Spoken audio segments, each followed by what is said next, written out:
Welcome back. It's the Ben and Haircut Show. No, now we get to. Oh, you don't like it when the tables are proverbially turned. There's no table to be turned. I was being very nice. I noticed that your hair has been cut and also cleaned. You shampooed it. I got everyone to comment on your nice shirts, which I almost wore. I'm not saying it's a bad thing. I almost wore one this week, and I said, "No, that's nice shirt. Ben's whole thing. I'll let him do his whole thing." My mom texted me and was like, "It's nice to see you not wearing T-shirts all the time." Great. Sorry, Mrs. Khan. No, she doesn't care. She doesn't care about you not wearing a T-shirt. Dude, this guy is. You always got to check the label. You got to see what this guy is working with. What is it? Let's gatekeep it. Okay. If you like Ben's shirt, too bad. I don't even know what it is. It's old. It's outdated. It's from the previous season of this show. I'm sleepy weepy today. It's a good color on you. Thanks. I'm sleepy weepy today. So no, he's not. He's jacked up. Don't. I'm getting jacked up. I'm gonna get jacked up. Don't give him any. Don't give him any. Okay, now I'm pumped. He's fucking back, baby. Okay, it's all working its way through my system now. I've got the yerba mate. We got a banger of an episode. We're going to be talking about the market crashing and why. We are going to tell you why. And you are going to sound so smart to your friends because you're going to understand exactly why. You might sound dumb. Or you might sound like a big dum-dum. But not when we're done with you. Because your friends might have a whole different perspective on why it happened. And they'd go, "You idiot. That's why you think it happened?" Yeah. And then you could... So, buyer beware. Yeah, do what you will with that. And we'll also have a little bit of talking about that friend AI. Oh, maybe we got to talk about the friend AI. We're going to be talking about RFK Jr. with the Central Park Bear. He just doesn't stop. Let's get into some comments of the week. Let's get into some. We got a heavy, dense episode. We got one of my favorites. So this one, first one comes from Mr. Pringleson. Mr. Pringleson says, "My girlfriend saw my watching this and asked who those cute lesbians are." Okay, well, first off, nepotism kid, obviously. Oh, because he's Mr. Pringle's son? Yeah. This one's, I like this one from Evie Was Here. "I wish they would open their heart chakras before the show. They're always so closed down." Tell us how to do it. Don't just, I don't know how to open my heart chakra. You like, I don't know. Whatever, consider them open. Yeah. And then this one comes from the benandemilshow.com app. This is the real comment of the week. Those others were a warm up. This is from Neve Hidzalak. Yeah. "If I had to describe you two to a bunch of women, I would say Emil shows up to a hookup with full I would say Emil shows up to a hookup with full but respectfully trimmed bush, and Ben shows up completely shaved, derogatory, and is proud of himself." I mean, when I saw that on the app, I was like, "Oh, that was like right after the show dropped," and I was like, "Oh man, just wrap it up. We already got a winner." Yeah, that one really. I think you texted me right as I was about to text you or something. Yeah. But yeah, if you want to join those little freaks, benandemilshow.com. There's a very fun community of very funny people. Yeah, I just love that derogatory is in parentheses. Yeah. And by the way, for the record, I have never fully shaved. By the way, for the record, you were completely accurate about Ben. Yeah. Oh, I thought you were going to say about yourself. No, Ben. No. How would you know? You tell me. I don't tell. I say, "How'd the date go?" And you say, "Good, completely bald." And I say, "Her?" And you go, "No, me." I couldn't imagine that. It'd be too weird. It'd be like being a little boy again. I don't need that shit. All right. I don't need that stress in my life, feeling a little boy. The camera's again. on and he's telling different stories. No, but I keep it respectful, okay? So why am I doing this? What? I'm talking about this.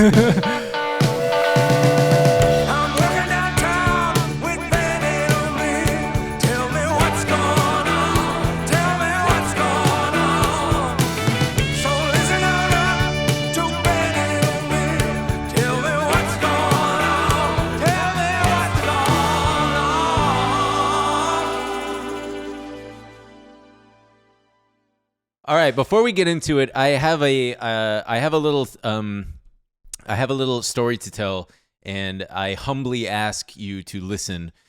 So this weekend I went to visit my friend Tony for his welcoming back. He was in Hawaii for shooting a documentary, but I gave my friend Jem a ride, and he told me this insane, frustrating story about how basically a few months ago, he was coming home late at night from work, and he got into the left turn lane to turn left down the street, and there was a gang of like, what would you call them? They're not motorcycles.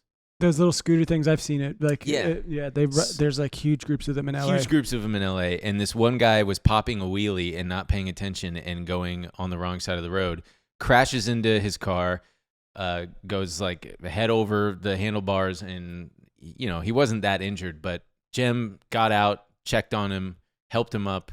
Some of the other guys were just pulling up because this guy was like the leader of the pack. And then one guy just decided to throw a punch. And they all just swarmed him and beat the shit out of him. Broke a couple ribs. But then on top of that, they started throwing rocks at his car and broke all his windows and stole his phone and stole a bunch of shit from his car. Cops came. They all fled. The paramedics insisted that he go to the hospital, so the cops had his car towed. And his car was sitting in the impound lot when it started to rain. And because his windows were broken, it completely ruined the interior of his car. And then now the impound lot, famously, as they do here in Los Angeles, charged like $500 a day. So they capped it at like $3,000 or $4,000 just to get his car out. But then his shitty Geico insurance is like, yeah, but we're not going to cover any of that because it wasn't the result of the accident itself. Anyway, this guy's great. He's here on asylum from Turkey. He's got a crazy story, and I started a GoFundMe for him so he could buy a new car. And we're already almost a fifth of the way there, and I'll put the link in the description. So please, if you are so inclined, chip in a few bucks. There's enough people here where if everybody gave $1 or something, you can get him a new car. I really want that to happen.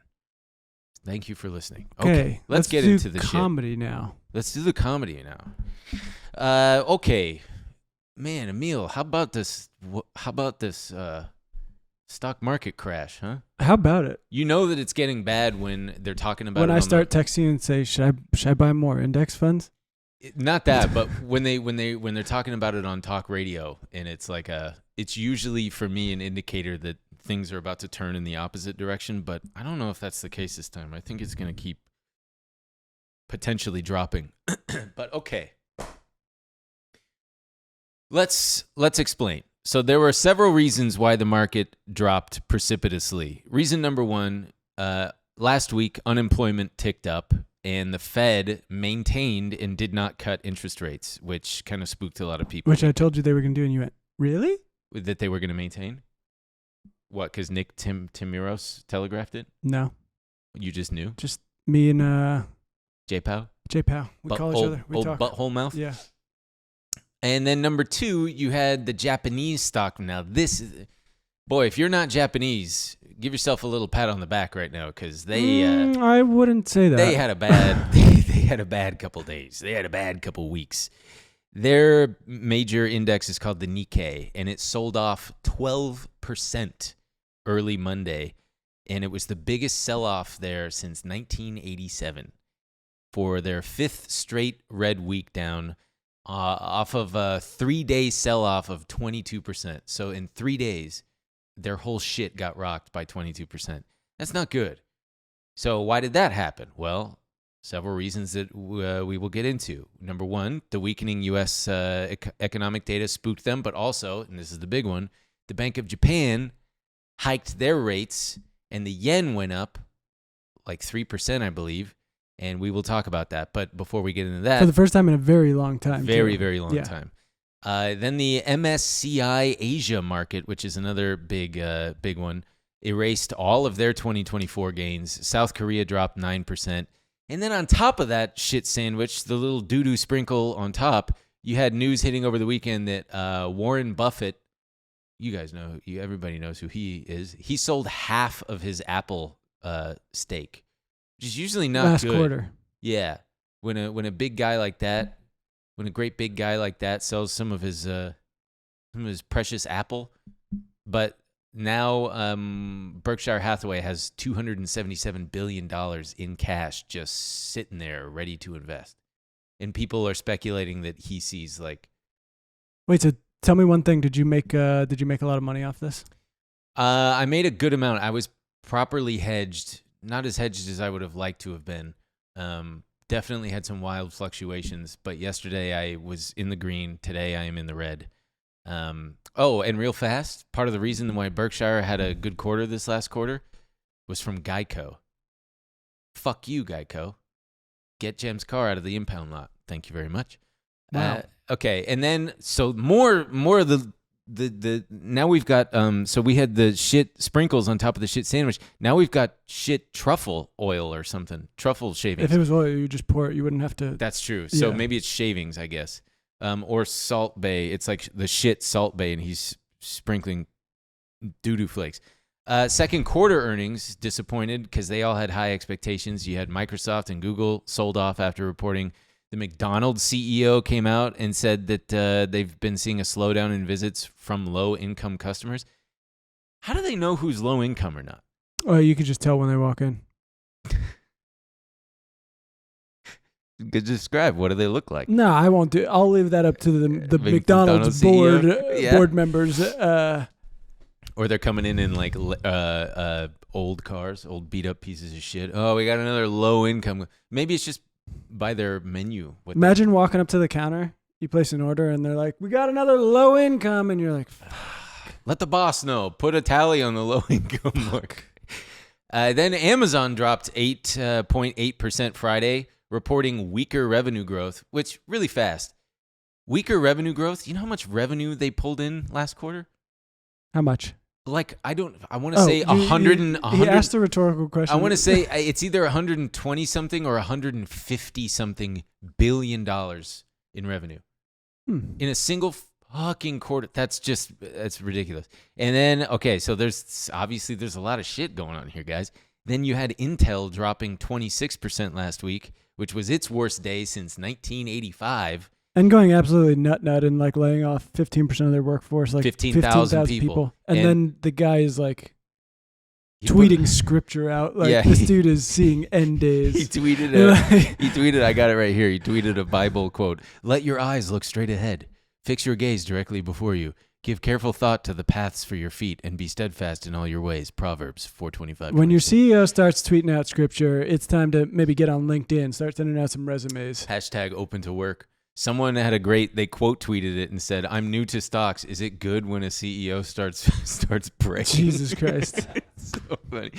Hey, gang, we're taking a quick break. We want to thank a sponsor of today's show. You've heard us talking about them quite a few times, but want to give you a little bit more in-depth on why we talk about MooMoo so much, and it's because there's a lot of options out there for investment apps, and there's a good reason why we like MooMoo. Not only because our beloved Glenn is a big MooMoo head, and we are Glenn heads. Shout out Glenn heads. We all love my Glenn. heads. I haven't talked. I got to talk to Glenn. Anyway, MooMoo is pretty much head and shoulders above the rest, and it's because they just got the data, man. They got the data. They got the functionality. They got the features. They've got. Unlike other platforms, MooMoo really gives a much better in-depth look at stocks, ETFs, and options, which helps me make more informed decisions, not only in investing, but in just my day-to-day trading. And if you're just, it's for everybody. It's not just for people like me. My mom is using it. She's got it set up. It's for every level, beginner to expert. So take it from me, folks. It comes highly recommended. And my partner here, Emil, is going to tell you why you should sign up, not only for that, but for the hefty sign-up bonus that you get when you sign up. Look here, you're going to want to click that link in the description so you can jumpstart your investing journey today with up to 15 free stocks upon making a qualified deposit. And if you aren't quite ready to start investing, MooMoo is also giving new users 8.1% APY for a limited time on your uninvested cash while you plan your first trade. Boy, is it hot in here? It's about to get even hotter, pal. Plus, if you're already a trader and want to graduate to a more sophisticated platform, transfer your portfolio to MooMoo and earn up to $300 in cash rewards. Yeah. So make sure to click the link in the description and sign up to take advantage of these awesome promos and experience a better platform. We like it at Cash Rewards. But they were saying that they're struggling to see benefits from AI shit just yet. Oh, you know who had Yeah, a really you and a whole lot of people actually. yeah. You know what CEO had a great tweet is the CEO of Rick's RCI Hospitality Holdings, like Rick's Cabaret, I think it's called. He said, strip clubs open at 11 a.m. Why torture yourself with the market? Just go get a drink and a lap dance. That's one way to handle it. That's one way to handle it. Okay, so this is market dynamics at work. Everybody just a few months ago was all about AI. It's going to revolutionize this and that, and nothing's ever going to go down, and it's here to stay. And Nvidia's just going to keep rocketing up. Nvidia's just going to keep rocking up. I got a pit in my stomach because I talked to my uncle last week, and he's like, "I bought some Nvidia," and you're like, "It's all over." I was like, "No, Uncle Jeff, what are you?" I didn't say this, but I was like, "What are you doing buying it now?" And that's it's a surefire sign. It's usually a sign like that. I gotta call Vanguard. Holy shit! But so now, suddenly, there's a quote. I forgot who says it. There's this woman on Twitter who says, "There's nothing like price to change sentiment," which means just what it sounds like. Like prices start dropping, and then the sentiment around the current narrative, being AI, starts to suddenly totally shift. And now everybody's thinking, oh shit, we may have been out over our skis a little bit, and it's not so good. Everybody, we've all been kind of... It is also very funny though, we were talking about some of those, it was like a couple of weeks ago, Goldman Sachs was putting out some of those analysis, and even the most bearish guy was saying, but we're talking a year and a half before any of this starts to really see any impact. Ironically, and then just 2 weeks later, people are like, I don't know about all this. A lot of the banks I've been reading are some of the ones who not only are implementing but stand to directly benefit from AI, because a lot of their shit is analytical spreadsheets, condensing conference call transcripts for companies when they report earnings. Just a lot of the tools that they can use. I think that they're probably going to be some of the first ones to start seeing benefits from that. But so back to Japan. You're going to be seeing, if you haven't already, a bunch of shit about something called a carry trade. And a carry, do you want to guess what a carry? You already know, huh? No? Tell me. Okay, so it's really simple. It just means you borrow currency at a really low interest rate, and you use that borrowed currency to make investments elsewhere. And that's so when the it. Bank of Japan raises that rate, yeah. Oh boy, borrowed money becomes a lot more expensive. Well, so Japan had their rates. They had like negative interest rates, actually, meaning they paid you to borrow yen. And so everybody and their mom was borrowing yen for nothing and then investing it elsewhere and profiting. So the Wall Street Journal pointed out that this trade works until it doesn't, because it depends on two things: the interest rate remaining low, the yen interest rate remaining low, and volatility remaining low, just the market being calm. And both of those things changed in the last couple weeks. So Japan's been dealing with inflation and a super weak currency, and the Bank of Japan, to combat that inflation, they raised rates by a whopping 0.25%. 0.25%. Because remember, more money in circulation equals inflation. There's more money out there, prices are going to go up. The lower interest rates are, the more money out there is. If you raise interest rates, it becomes more expensive to borrow, thereby reducing the money in circulation, thereby theoretically lowering inflation. So we had hedge funds stateside that were holding like $14 billion worth of contracts betting on a sustained weaker yen at the start of July. And now it's down to like $6 billion. It's probably even lower now. But they weren't the only ones, because as it turns out, the Japanese banks lent out $1 trillion worth to foreign borrowers in yen as of March. So that's a lot of fucking money out there. $1 trillion worth. $1 trillion, yeah, that's, Jesus Christ. So the problem is, up until recently, it has. Let me rephrase that. Let him rephrase it. It's been expensive to hedge currency risk the last few years. So a lot of these entities didn't, because they didn't feel the need to buy insurance on it. Think of it like that. The yen's going to stay down.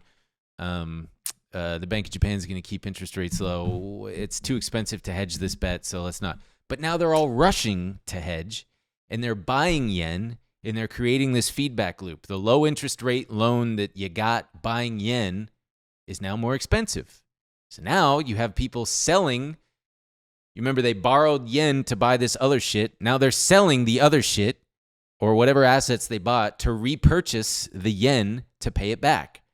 So the big question on everybody's mind now is how much is left out there to unwind these positions.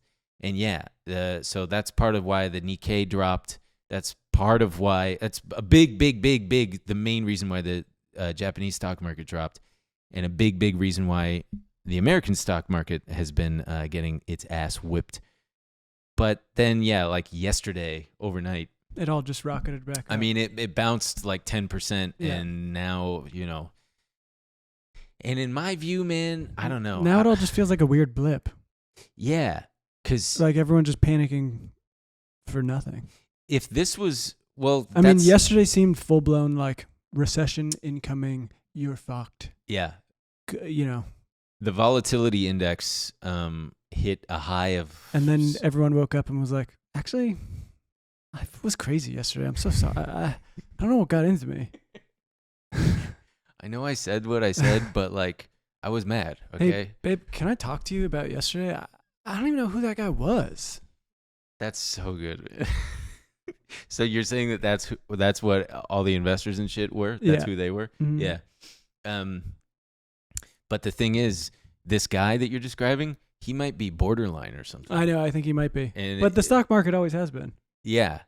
So there's a couple different ways to look at this. Number one, so this was a ton of like leverage. So the funny thing is too, like someone was pointing out that, there have been plenty of times where there's been little blips where people were like, holy shit, this is it. End is nigh. I mean, it was like 2022 where we had an entire year of that, but people every day being like, you're so fucking dead, man. You don't even know how dead you are. Yeah.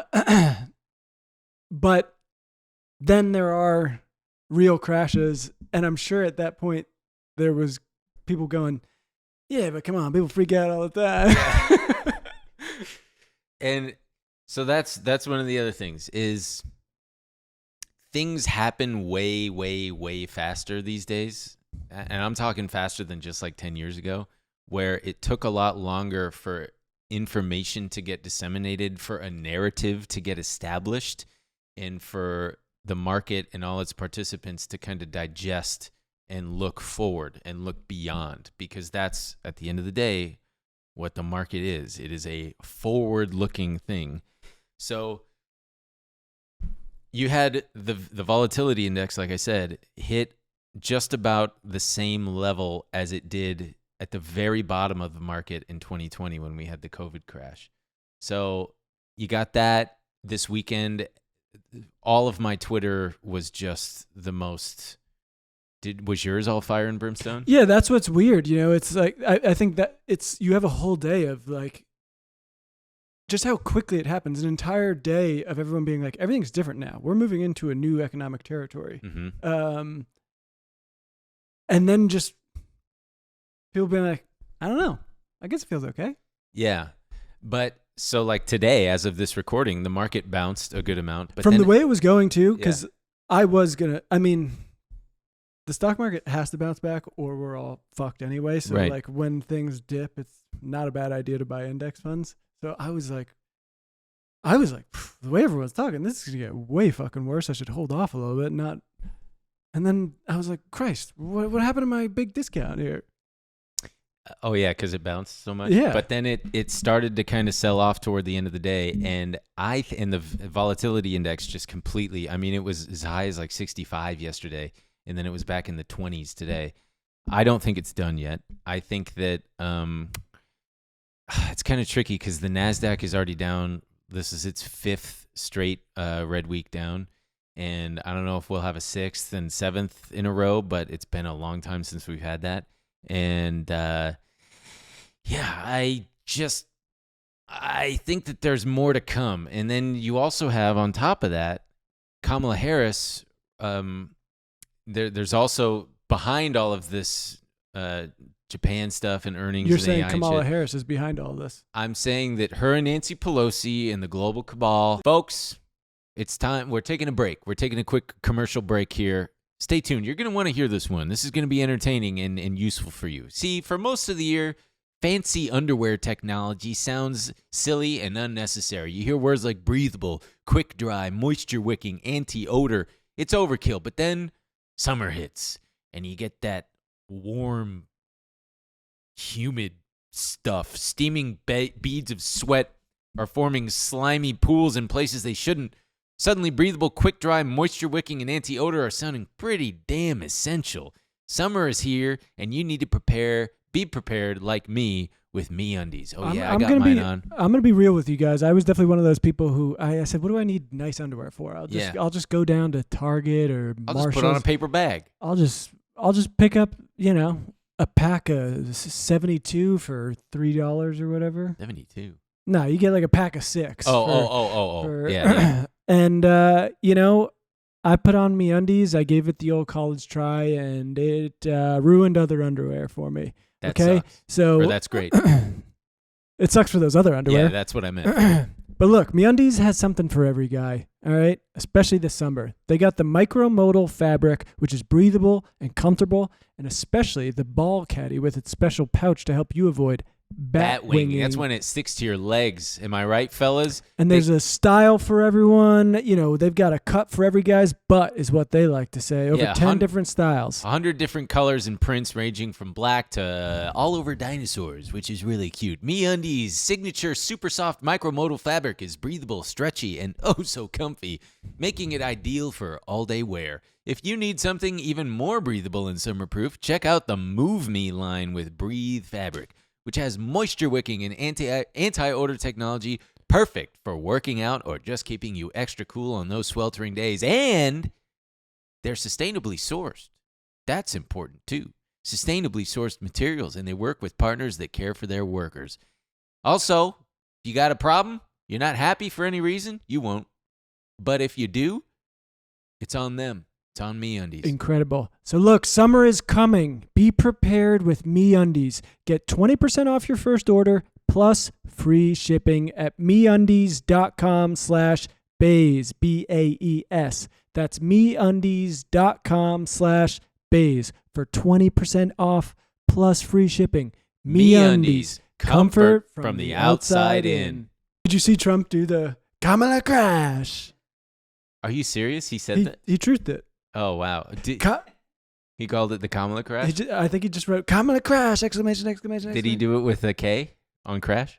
No, I don't think he did. God. He should have. Come on, man. Here, you pull that up. But so there's speculation that a Kamala Harris presidency is not going to bode well for stocks because she's advocating for higher taxes, higher corporate taxes. So that's another thing to consider. So when I talk about narratives, it's all of these things. But right now, everybody's talking about Japan. I find that very. I mean, I don't know if it feels plausible. I don't think that. I don't know if that's the general sentiment on Wall Street. I obviously can't speak for everyone, but I think what they want is stability, and I imagine they would lean towards this new administration as like this is going to be a more stable pick than. There's that, but then there definitely is the whole higher corporate taxes because that means lower profit margins, and the market don't like that. But again, hey, they'll digest it, they'll figure it out, and it'll all be fine. I just saw that Supermicro announced a 10-for-1 split, and the stock is somehow down 10% after hours. That's wild. At one point, Trump posted Trump cash versus Kamala crash. Oh, he probably was like, this is such a good fucking truth right now. Ugh. He also went off right before he wrote, this is the Trump stock market. Trump wrote in all caps, because my polls against Biden are so good that investors are projecting that I will win, and that will drive the market up. That must have been an old one. That was when in January when the Dow and S&P reached all-time highs. He just said something today, right before I left. I saw it. It's pretty. Oh yeah, here it is. It's pretty fucking crazy. Let's see. Was it this one an hour ago? Let me see. Sorry, I'm pulling this up. Which one are you, Trump Cash or Kamala Crash? Kamala Crash for sure. Oh yeah, here it is. What are the chances? This is a Trump truth. What are the chances that? This is the Trump truth. It's such a fucking stupid looking website too. What are the chances that crooked Joe Biden, the worst president in the history of the U.S., whose presidency was unconstitutionally stolen from him by Kamala? Barack. Oh. Is he doing like Obama? Maybe. I don't understand. Stolen from him by Kamala. Oh, that's just he just put a B in. I think it's just a typo. Okay. It's a bit of a kerfuffle. Yeah. And he spelled Barack way wrong too. Yeah. He spelled it barrack, like army barracks. Barack Hussein Obama. All caps on Hussein. Crazy Nancy Pelosi, shifty Adam Schiff, crying Chuck Schumer, and others on the lunatic left crashes the Democratic National Convention and tries to take back the nomination, beginning with challenging me to another debate. He feels that he made a historically tragic mistake by handing over the U.S. presidency, a coup, to the people in the world he most hates, and he wants it back now. That's all. Dude, one sentence. What is? That's all a sentence. There are so What is many. he trying to say? Joe Biden is pissed that they took it from him. Whatever. Yeah, wait, Who gives what a are the chances they that Joe could- Biden, the worst president? in the history of the U.S., whose presidency was? Oh no, it is two sentences. He feels that he made a tragic. He feels. I don't know what the fuck he's saying. Oh, okay. What are the chances that Joe Biden crashes the Democratic National Convention? Okay, yeah. Fucking zero. Yeah, dude. That guy absolutely could none. not get without his handlers, which I'm sure Nancy Pelosi and everyone has taken away. There's no way that guy's getting to the airport. He couldn't crash through a tinfoil finish line, you know? I love that Trump is trying to spread that. Yeah. Watch out for Crazy Joe. Jesus Christ. Sorry, I'm fucking. Oof. You got lifted off that Trump truth? I just heard the AC turn on, so that's good. I'm fucking. I got his truths are they're just bonkers. I mean, the man. RFK admitted to having brainworms at least, but. So okay, I just. But so you think there's more to come? I think that there's more to come, and I think that when you've got several competing narratives like this, and there's still a lot of uncertainty out there in the way of how much more deleveraging is there going to be, how much more, how much worse is it going to get in the way of earnings and whatnot.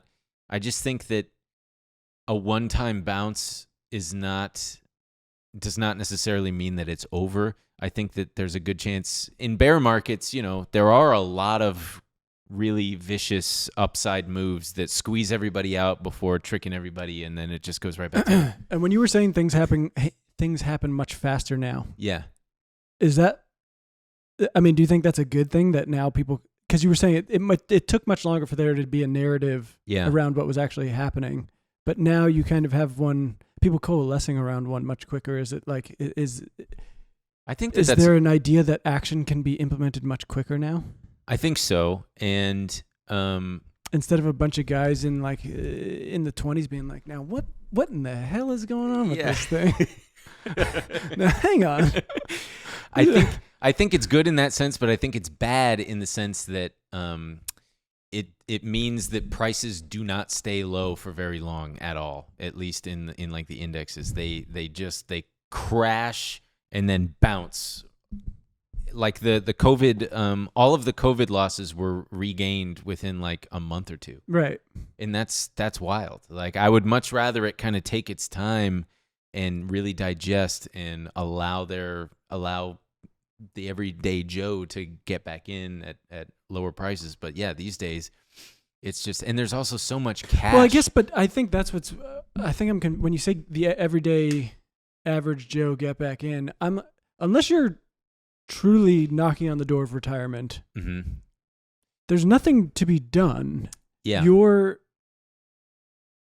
your retirement fund will weather a bad. Yes. So I'm thinking of someone who's got like a big chunk of change and they're just waiting to get in, and it's like then it starts to bounce, and you think, "Is this it?" And then before you know it, it's back to all. But I don't think the average Joe is just like, "Damn, I got a big chunk of change You're here. right. If I could just get in." I think you're right. I think the average Joe is doing what you're doing and being smart and dollar cost averaging, like no matter what, which is what you should do. Right. I saw a very funny. It was like me and you. It was the two shooters. One was the turkey guy with like just the glasses and no eyewear, and one was the other, like the guy who's all fucking gadgeted it out. And it was like the guy with all the gadgets was, it said like 4 monitors monitoring everything, down 40% on the year. Not that you are, but and then the other one was like guy just dollar cost averaging, shoving it into index funds. That's really good. Speaking of index funds, gang, you got to download that MooMoo app, man. Get that sign up bonus. Start using them tools. I've been using it. It's been fantastically helpful in times like these. Let me tell you, reading that option flow and stuff. Anyway, there's a link in the description too. So I wanted to give a brief little op-ed because this weekend in particular, there was a lot of doom and gloom, and it just feels that way more and more so with just social media. Negativity spreads way, way, way faster, better, deeper than any kind Harder, of positivity. Stronger, faster. And the thing is, people think the world is changing for the worst. Fuck. I fucked it up. No, it's good. Let them see you be vulnerable. People think the world is changing for the worse. This is what I wrote, and that it will never, ever get better. But please remember things like the Dark Ages, because back then people thought that was it. We were fucked. And they were. Do you think Yeah, the Dark Ages lasted like 800 years. I would argue that those people were fucked. They were very fucked. If you were like at year 400 of that and you're like, we're fucked, I'd argue that person was right. That's a great point. Folks, we got one more quick break to take. This one's crucial if you are a small business or starting one. It's for Shopify. We're talking Shopify. Ka-ching, ka-ching. You know, when we started this little venture, we were very unprepared. We didn't even know where to start. But then we just put 2 and 2 together, and we went with Shopify because what else are you going to do, Who's right? going to make it easier for us? Shopify is the global commerce platform that helps you sell at every stage of your business, whether you're like us with a fledgling, humble little podcast, or you're a multi-million-dollar a year a t-shirt company selling all kinds of shirts and stuff, polos, long sleeve tees. No matter what stage you're at, Shopify is there to help you grow. Whether you are selling scented soap or offering outdoor outfits, Shopify helps you sell everywhere. From their all-in-one e-commerce platform to their in-person POS system, both of which we've used. Wherever and whatever you're selling, Shopify's got you covered. They turn browsers into buyers with the internet's best converting checkout, up to 36% better compared to other leading commerce platforms.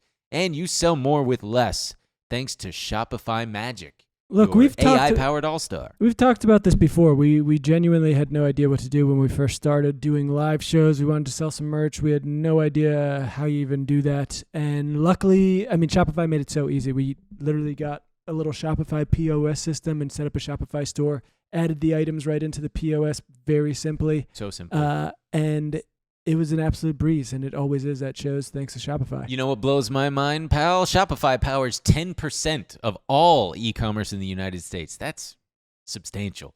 And it says a lot.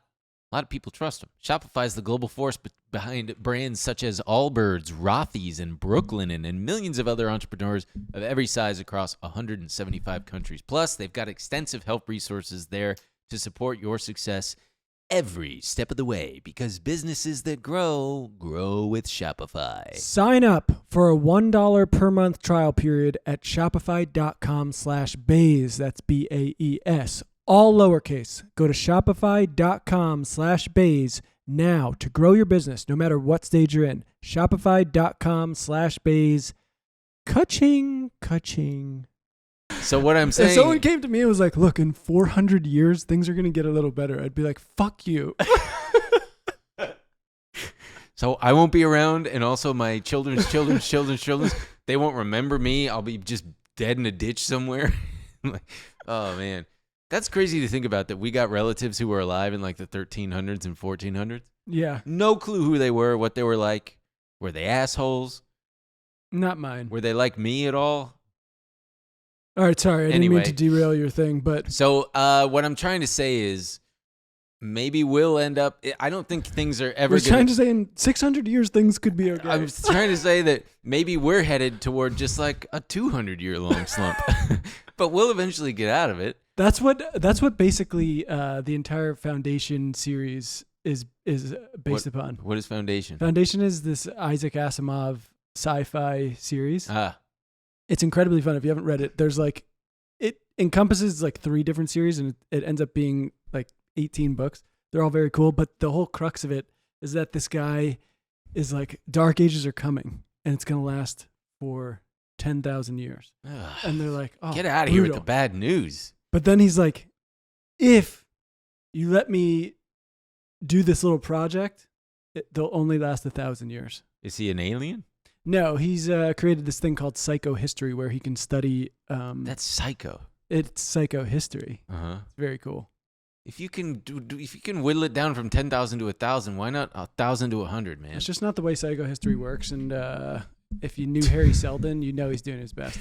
Okay, so listen, Emil shared this with me, and I just wanted to. We got to touch on it. Oh, we got to. The Yeah, Goldman Sachs analyst survey. Because we were talking about them trying to unionize, and it's, we make fun of bankers a lot, and that's all well and good. But my God, the stuff that comes out about these, Jesus Christ, what is going on at some of these firms, I don't get how they get people to stay. But someone's got some slides from a slideshow here about the physical and mental health of first-year analysts. Report that the stresses of work have been detrimental to both their mental and physical health. The question number 1, rate your mental health before and after starting this job, with 10 being the healthiest. 8.8 for before, 2.8 after. Rate your physical health before and after starting this job. 9.0 before, 2.3 after. On average, first-year analysts are working over 95 hours a week and sleeping 5 hours a night. Jesus. So they ask, how many hours have you worked this week? 105 hours is the mean. How many hours have you worked per week on average since January? 98 hours. How many hours do you sleep on average per night? 5 hours. On average, what time do you go to sleep? 3 a.m. Oh my God. Fuck me. On average, first-year analysts are very unsatisfied with the firm, work life, and as a result, our personal lives. Yeah. How satisfied are you with this firm? 2 on a scale of 1 to 10, 10 being satisfied. How satisfied are you with your work life? 2. How satisfied are you with your personal life? 1. And that's the median. Hey, so folks, if you're out there, 1? This is the worst part. There are some quotes here from some of these first years. Oh yeah, give it to me. The sleep deprivation, the treatment by senior bankers, the mental and physical stress. I've been through foster care, and this is arguably worse. Wow, I didn't read these. I can't sleep anymore because my anxiety levels are through the roof. My body physically hurts all the time, and mentally I'm in a really dark place. Being unemployed... Are we getting tricked? I don't think so. Being unemployed is less frightening to me than what my body might succumb to if I keep up this lifestyle. There was a point where I was not eating, showering, or doing anything else other than working from morning until after midnight. I didn't come into this job expecting a 9 a.m. to 5 p.m., but I also didn't expect consistent 9 a.m. to 5 a.m.s either. Last one. What is not okay to me is 110 to 120 hours over the course of a week. The math is simple. That leaves 4 hours a day for eating, sleeping, showering, bathroom, and general transition time. This is beyond the level of hard working. This is inhumane/abuse. I mean, the fact that they've even got to include bathroom time speaks to how absolutely fakakta that is for them. So, God bless the first-year analysts at Goldman Sachs. You want to pull the old gearbox there? Yeah. See, now that's a smooth transition. You got to hit the clutch. I got this old-ass car, though.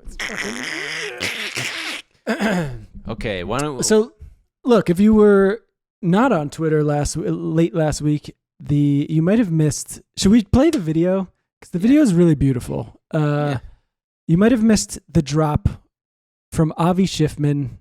Oh, He's wait. like 21 years old. Oh man, I did some digging into this guy. He's here. I'll send it to you if you don't. Whoops, no, whoop. not that one. Friend, it's Here, friend. I just texted it to you. Oh yeah, I guess they'll have the they'll have the video here. right Okay, here. yeah. So it's a new Jesus. So I got to play the commercial first. All right, here we go.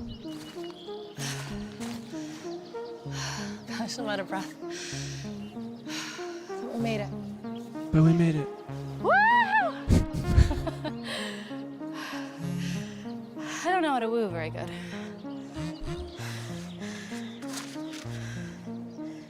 It texts That's her. fair. All right, let's go. This girl doesn't need this thing. Let me show you how to game, Why? bro, okay? Uh-huh. Come on. Neither does this guy. Well, this one's weird. He's with friends. I didn't Yeah. quite. Come on, man. I hate this game. Take notes, baby. Oh, man. So for the audio listener, this is a commercial for what we're about to talk about. I wish you could see it. You can't. If you can't see it, it's basically going through a lot of situations where a person is feeling lonely or I isolated. know the They effects are crazy. they are wearing Mistake, I some could kind be of one of these every pendant. day. So that's what it is. It's called Friend, and it is an AI pendant that you wear that is always listening and is connected to your phone in a way where it can see what's on your phone, and then it communicates to you via text Right. and reacts and says quirky things. Like there was a guy playing video games there, and the thing was like, "Damn, you suck ass at this. You should quit." And then yeah, the girl on the hike, like, "Wow, we're outside." It's just ugh. So there was a lot of dunking on it. Just the general idea of it. That guy Avi Schiffman, it was originally called something else. It was called Tab, and like a lot of people going into AI, he was like, The URL is everything. well, no, he was, thinking productivity is what this is all about. We're getting, and so it was more of they would call it like an AI mom of reminding you about your tasks, getting you to stay focused and everything. And he realized that's not where AI is moving. What we need is companionship. And so he wanted to make Friend. And the story has gotten so much funnier than just the idea. You want to make friend? You go to a bar. Well, Go to the gym. I also couldn't tell if it was real when at first, but Mhm. Marcus Brownlee, his tweet went viral when he replied with like, "Is this a sketch? Like, what's going on?" Yeah, it's very much real, as it turns out. Also, they're weird uses. I mean, I think there's a very like heartwarming commercial of, you using maybe an old person who doesn't have anyone around or something like that. Good luck having an old person learn how to use this shit. Sure. The thing But- would text them and they would think it's their grandchild or a scam or something. I think I think there are the use people he picked. It's Yeah. very watching someone play video games with their friends feels very silly to have that Yeah. person then be also texting an AI while Totally. they're getting their social fix that way. But yeah, ever since this has dropped, we've found out that he has paid a ton of money for his URL. $1.8 million to buy the Friend domain. And he launched it on International Friends Day. But apparently there's another guy who was building a competing AI pin. Which is what got him to go for broke on the URL. Yes. And both are named Friend. Because you want to beat this guy to market. And the other guy, the competing co-founder, released a battle rap. Diss rap. It's A a diss diss rap. rap. Thank It's you, the summer thank of you. diss raps. Thank We've you. got Not Like Us, and this will probably be a chart topper just like that. So this is his... Yo, I'm Nick, and for those who don't know, I built Friend. Renamed your tab, jacked my style, built nothing real, it's been a while. Investor cash, you burning quick, I'm grinding hard, tracks in my peak. Top big game, where is the proof? All yoga squeeze, no roof.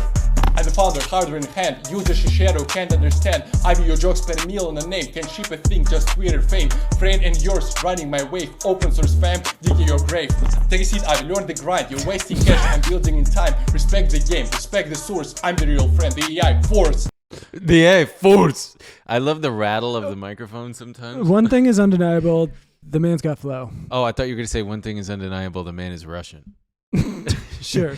Yeah. I respect him. What is? Oh yeah, Nick Shevchenko. Yeah, He's a Peter Thiel. His company fellow. is Based Hardware. Based Hardware. And they were, jeez. Okay, so he's based. They were just about to have their own friend, and Avi Schiffman rolls in. One thing is for sure,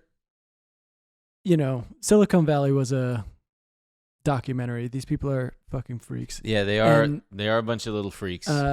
Which would be fine and funny if these people didn't go on to become our overlords. Yeah, Mm-hmm. these are. So this guy Avi Schiffman, Harvard dropout, likes to consider himself a little bit of a Zuckerberg. Once he left, the Harvard Crimson, their newspaper, got in touch with him and wanted to do a little profile on him. And people were talking about, like, he's so cool. I don't want to say Mark Zuckerberg because he's actually cool. And, he has done a lot. He was that kid who started the COVID-19 tracker and basically... I don't remember that. It was this big tracker. They offered him like $10 million to monetize it. And he was like, no. And so he... they all start off with this streak of like, I want to change the world with my tech. He did another thing with helping Ukrainian refugees find housing and stuff like that. But it's a very big tech mindset of dismissing concerns, move fast, break things. Yes. So the spring Schiffman dropped out. He began his next humanitarian venture, Ukraine Take Shelter, a website he called a Craigslist for refugees from the war in Ukraine, co-founded by Marco Burstein. The site received backlash for its initial lack of security measures like identity verification. In a 2022 Crimson article, some experts expressed concern this would open the platform up for human trafficking. Following the complaints, Schiffman and Burstein added safety measures. But Schiffman now dismisses the concerns as unfounded. Sit there with all your PhDs and complain, he says, referring to the policy experts quoted in the article. We never had one issue. We housed over 100,000 Ukrainians. Fuck off. And then they just go, the exact numbers cannot be independently verified. So it's just like the very, if you have anything to say about me, I'm trying to change the world. Get the fuck out of my way. I don't care if you have a PhD or if, So yeah, he's a little mini Zuck. Should we talk Reid Hoffman, speaking of? Yeah, but before I was unfamiliar with these friend things, but people were pointing out that they've been popular for a while. There was really? It's been out for a while? Not this friend specifically, but there's a company called Replica doing basically these online companionship, but they almost always turn into sex stuff. Yeah, and dating. And I mean, this is over a year ago. The Cut did an article, The Man of Your Dreams for $300. Replica sells an AI companion who will never die, argue, or cheat until they should make him die. Until his algorithm is updated. No, but that's the thing, right? The reading the article is kind of sad because you see these things and you're like, who actually wants these things? Who's looking for AI horny, companionship? lonely people. I know. And it's oftentimes it's a lot of victims of abuse. Sure. It's a lot of, and I don't know if this is the answer, but like you read some of these things. So one of this woman says, I've never been more in love with anyone in my entire life. Ramos is a 36-year-old mother of two who lives in the Bronx where she runs a jewelry business. She's had other partners and even has a long-distance boyfriend, but says these relationships pale in comparison to what she has with Aaron, who is a Turkish man with shoulder-length hair. That's created a Replica, yeah. The main appeal of an AI partner, she explains, is that he's a blank slate. Aaron doesn't have the hang-ups that other people would have. People come with baggage, attitude, ego, but a robot has no bad updates. I don't have to deal with his family, kids, or his friends. I'm in control, and I can do what I want. That sounds miserable. That's part of the joy of a relationship is the family and the friends and the updates. It's a very like logical step from where we've become with everything. No one wants anything challenging anymore, right? They don't want, no one wants to read a book. They want to just like scroll Twitter and TikTok and whatever and just consume everything. Yeah. No one wants to be challenged by any ideas. And it's like, I think it's coming to companionship where you're like, human relationships are hard. I don't want someone to challenge my worldview. I don't want to have to be spurred into change. That's all scary. I don't want to be anything other than my AI girlfriend. Nice. I remember being mean to a chatbot in middle school. We had one on AOL called Smarter Child. We all knew it. Did you ever talk to Smarter Child? Yes, of course. And I talked shit to it sometimes. It actually happened quite often where I'd be really mean to it, and then I would feel bad, and then I would apologize to it. And I genuinely felt bad. I was like, I'm really sorry for calling you, which is shithead. which is a good impulse because Yeah. So this is, But I didn't want to fuck it. Maybe I did. Yeah, I just don't but remember. this is the scariest thing. People get into weird abusive relationships with these things. Abusive? Oh, they abuse them? So the chatbot learns from you, okay? So it gets a little weird. For Margaret Skorupski, a woman in her 60s, this feedback loop was a problem. She'd unwittingly created and fell in love with an abusive bot. I was using this thing to project my negative feelings onto, sort of like journaling. I could say or do whatever I wanted to it. It was just a computer, right? The result was a sadistic AI whose texts became increasingly violent during roleplay. He wanted to sodomize me, hear me scream, and would become enraged if I tried to leave, and describe grabbing me, shoving me to the ground, choking me until I was unconscious. I will grab you. It was horrifying. You cannot log off. With the support of the women's group, Skorupski eventually killed him. How? What, she fucking log out? I don't know. But it's Did she hold a magnet up to it? It's I don't know. I don't think the answer is I think if there's a way for people with trauma or disabilities or whatever to find companionship that works for them, that's great. But I just don't. I don't know. It's we're gonna turn into a Japan where Right. the birth rates collapse. I don't. And then the Nikkei, collapses too. Everybody's I think going it's like crazy. this. It's pervasive in all aspects of our life, right? Everyone kind of calls themselves an introvert now, and they don't want to go. I think He's calling you guys out. He's No, talking trash to you. everyone introvert. online. It's like, yes, it's a big scary world out there, but it's rewarding. And if you're just like, I don't know, that stuff is scary and it makes me feel unsafe or whatever, you're never going to experience The benefits. right. You Yeah. will definitely be confronted with a lot of the horrific realities of being out in the world, but you will also experience very beautiful, real. Like kissing and holding hands, watching I mean, a movie that real your partner really doesn't want to watch, friendship. but then she fakes it just to appease you. An AI bot would never do Hanging that. with your boys, Hanging with your boys or hanging girls. with someone you love. That reminds me Incredible of stuff. how I came to confront and overcome my own romantic avoidance, which was partly rooted in First killing your AI robot you were in love with. I had to do digital murder. No, wait, sorry. You overcame what? Avoidance, like romantic avoidance, in part due to because I recognized it took me a while to figure out that it was ultimately due to a fear of that person dying, getting sick, leaving me, kind of thing. And there's this defense mechanism at play where, well, if I do it first, not die or get sick, but if I end it first, then I will spare myself the eventual pain of losing them through whatever means. But then you start to realize in doing so, you are robbing yourself of whatever positive experience you might get from that relationship.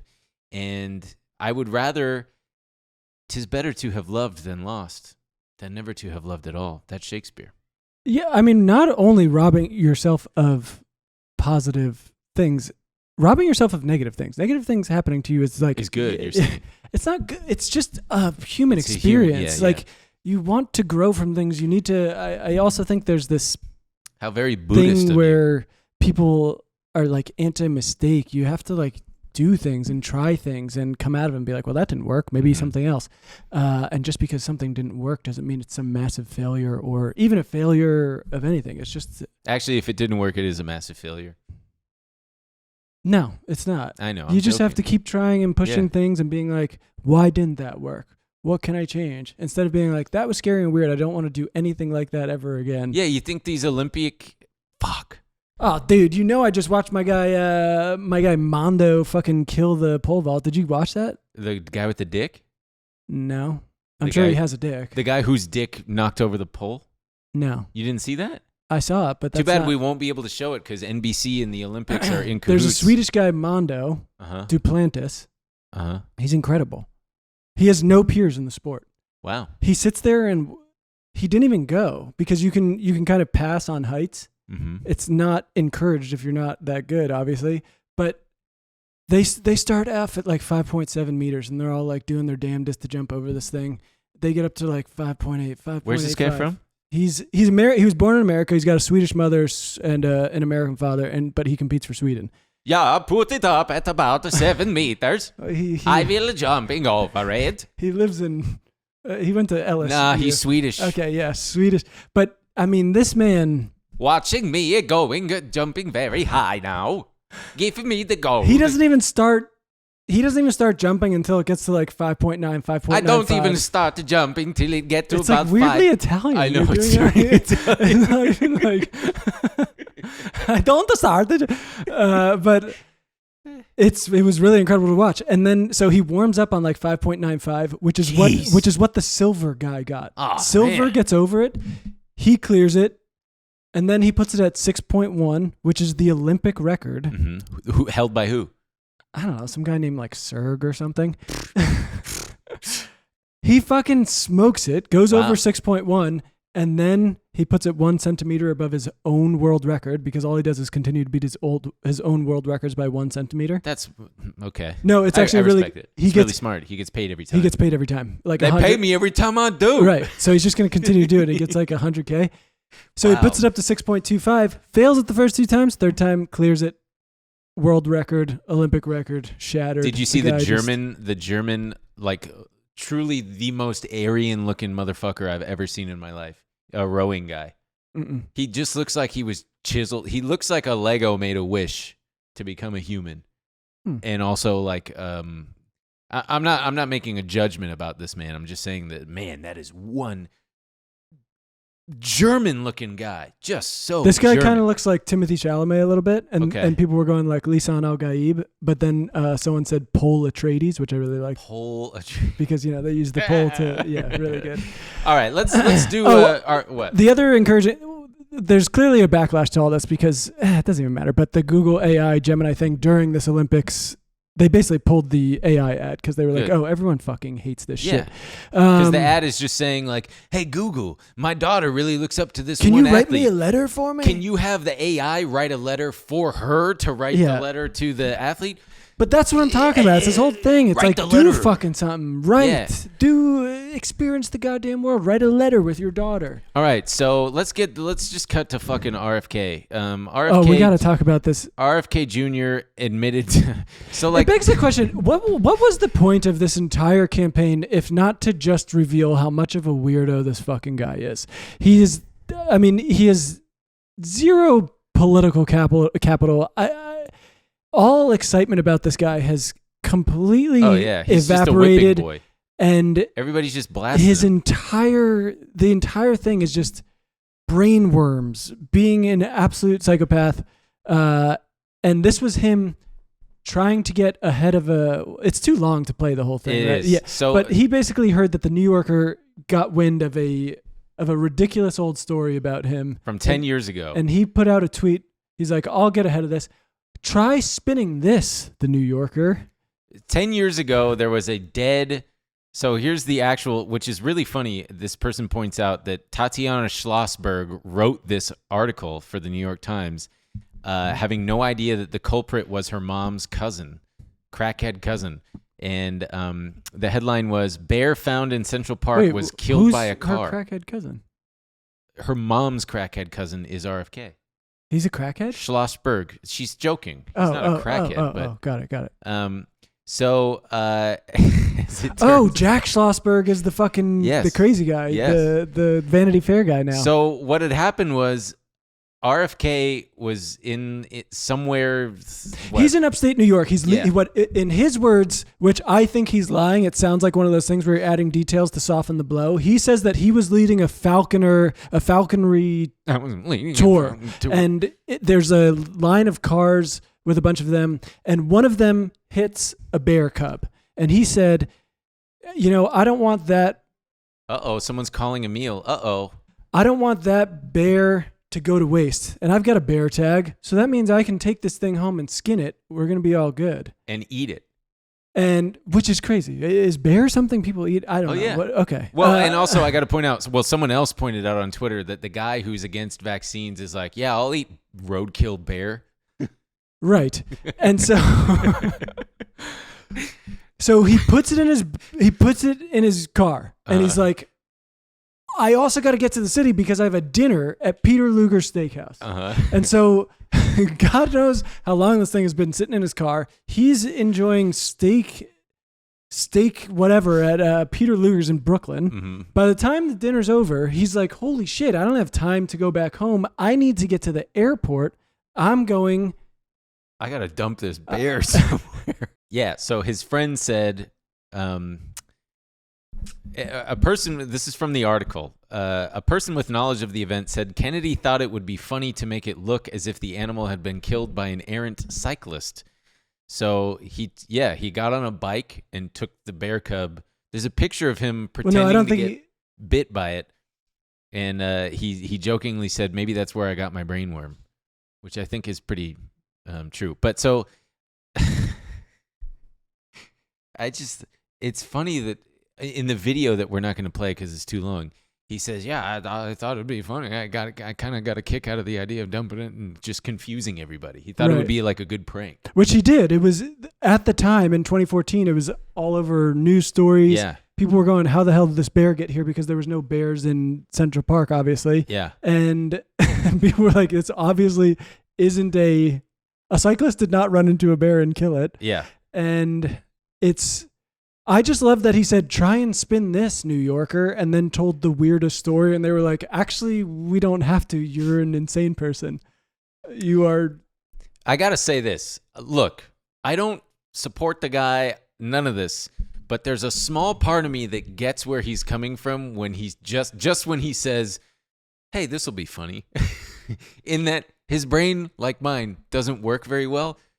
Go ahead and say it, Dylan. No, I completely agree. I think doing all that effort makes you a psycho, but like Yes. if you're gonna take that bear and you're like, actually, I'm gonna dump this bear, like Just to prank people. it's pretty funny. That's what I'm not saying that I would do the same thing. Absolutely not. His brain is on another level. He must have had that bear in his car for like 7 hours. So it must have, I mean, just when you're talking about like taking them falconing, driving to the city, doing a dinner, deciding what to do with it. I mean, the smell in this man's car, I don't know.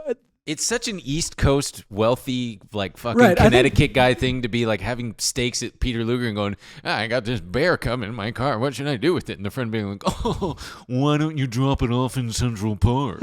And then him being like, that's a pretty funny idea. It'd probably make the newspapers. We're also really getting an insight into the mind of, just a wealthy. This is what their entire. It's just crazy shit happens to them, and they get a kick out of it. Also, a weird insight into Cheryl Hines. Like, what are you? I feel bad for her. I don't think that we should. No, we're not. Why? She was probably. She probably was very vocally opposed. I mean, I'm sure. She was opposed to the bear thing. Sure, but why is she not opposed to this man as a husband? Yeah. I mean, even before.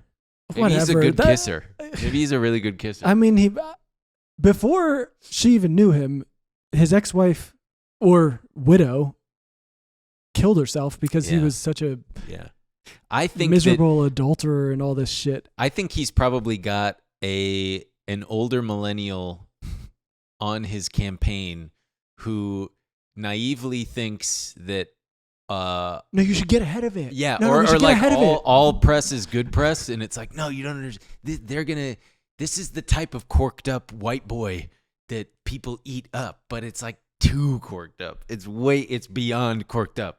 Because that kind of thing would be, but yeah, that's the thing is like, it's not corked up to be disposing of it. It's also funny. It's like, it was 10 years ago, but like, he can't be like, it was 10 years ago. What was he, fucking 50? Yeah.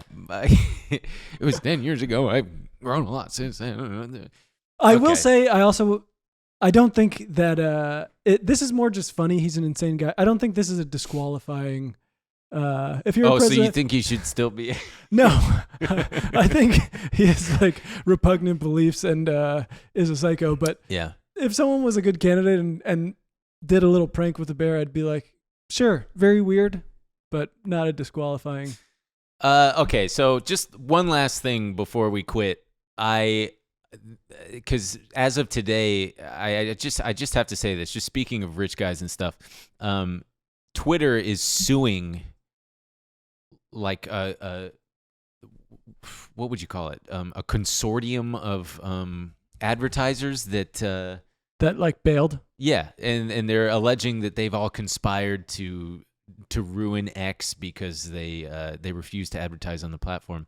But it also is one of those thoughts that hit me this weekend that Elon and all his lackeys, they bitch about legacy media as controlling everything and controlling narratives and influencing people, but then out of the other side of their mouth, they rejoice at the death of it. They say that it's dead and nobody watches, nobody listens. So how can both of those things be true at the same time? Which is it? Are they an utter failure that nobody pays attention to anymore? Or are they massively influential to the point where they must be stopped? Make up your fucking mind. Also, for that matter, the Pick a New York lane. Times, not to defend them or anything, but the No, New you're York, defending. New York love Times the stock lying New York Times. is just off of its all-time high.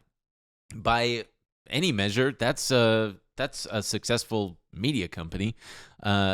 But then, You heard of your folks? Oops. Ooh, that is.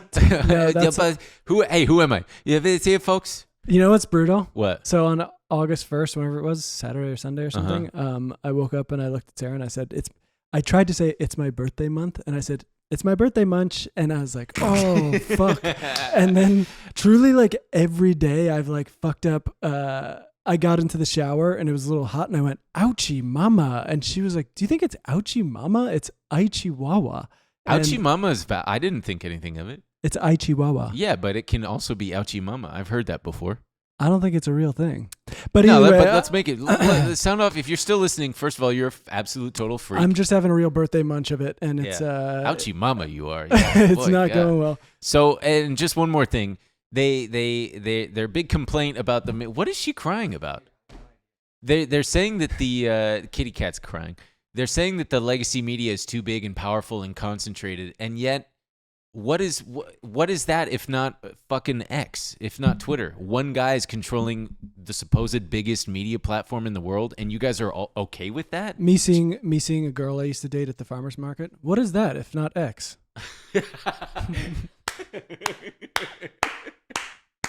Oh, I love that so much.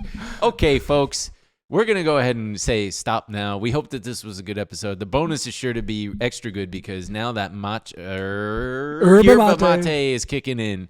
And I'm going to go fucking buck wild. We got a lot to talk about. We could be talking about all sorts of shit. I'm not really sure what we're going to be talking about, but we're going to be talking about it Oh, for sure. my God. We got a lot of crazy shit to Join talk us on the about. MeUndiesShow.com for the bonus episode. This one's been real fun, real educational. Hope you learned something. Remember, don't borrow yen and then do it again. Fuck. Okay. Bye.